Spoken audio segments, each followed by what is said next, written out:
आज बनवणार होते मी इडली, तर त्याच्यासाठीच ना मी रात्रीच हे वाटून ठेवलं होतं आणि अक्षरशः एवढं फुगलं होतं की टोपाच्या बाहेर चाललं होतं. त्यानंतर सगळ्या इडल्या वगैरे करून घेतल्या आणि चटणीची तयारी केली. चटणीमध्ये ना मी ह्या डाळ्या वापरते. ह्या ना मला माझ्या आत्याने सांगितलं की डाळ्या वापरल्या ना चटणी छान लागते.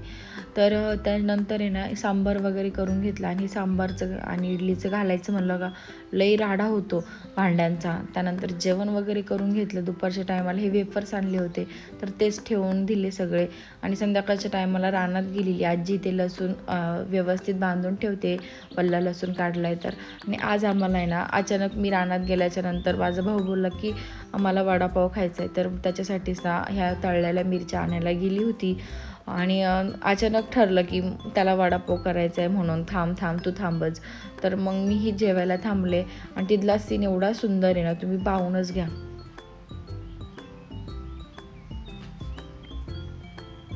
तर असो, त्यानंतर ना आद्विकचं ना वेगळंच काहीतरी चालू असतं की आम्ही हे फुलं तोडायची आणि खालीच फेकायची. त्याचं आहे ना विचित्रच काहीतरी काम चालतं नेहमीच. आणि सगळं तोडून वगैरे घेतलं मिरच्या. घरी आलो, वडापाव होता जेवणासाठी, त्यानंतर पावभाजी होती आणि अंडी तळलेली होती. तर असा होता माझा आजचा दिवस. जर तुम्हाला माझी व्हिडिओ आवडत असेल ना, नक्की चॅनलला सबस्क्राईब करा. चला बाय.